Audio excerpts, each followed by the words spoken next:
Magandang araw po sa inyong lahat. Ngayon po ay mag-groom tayo ng own breed natin ng flower horn. Ito po ay Caradal strain. Yung both parents nito ay pagmamayari ng kaibigan natin. Kaya ang una natin gagawin ay maglinis tayo ng tank na paglalagyan ng napili natin na i-groom. Ang size ng tank na paglalagyan ko ay 30 inches yung haba, 16 inches yung lapad, at 18 inches yung taas. Ito na po yung napili natin na semi-grow-out pa lang na Caradal strain.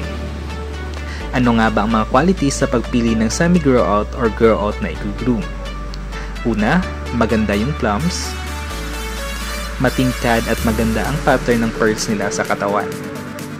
Maganda rin ang fins at tail. XO pearl, a potential full mask, at walang defect para di sayang oras natin sa pag-groom. Kaya ito yung napili ko na i-groom kasi ito yung nakitaan ko ng potensyal. At disclosure lang po, di pa ito sure na male. Pero nakitaan ko lang ng magandang qualities kaya try natin na i-groom. Kaya dapat mabusisi tayo sa pagpili ng i-groom natin kasi pag-asayahan natin ito ng oras at pera.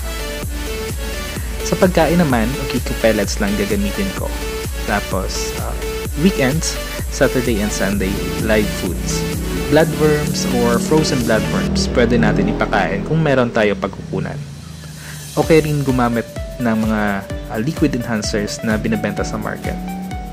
Madami na rin mga liquid enhancers kaya kayo na lang bahala pumili kung saan hiyang yung isda nyo. Tapos after nyan, water change tayo every week para madaling gumanda yung ginugroom natin.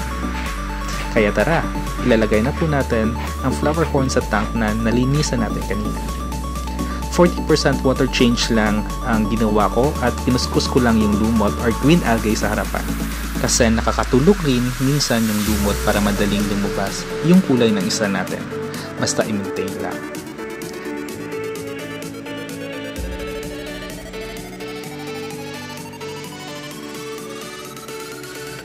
Huwag kayong mag-alala kung paglagay nyo ng flower horn nyo ay matamlay or di gumagalaw.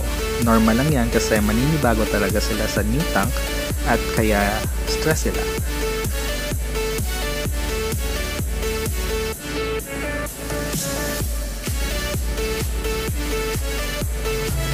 So, ito na po siya pagkalipas ng isang araw pa lang. Active na siya at masikla.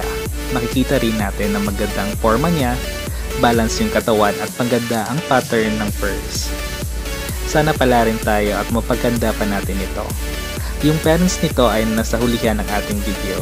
At thank you po sa lahat ng nanonood at abang-abang lang po kayo sa update nito. God bless sa lahat at happy fish keeping!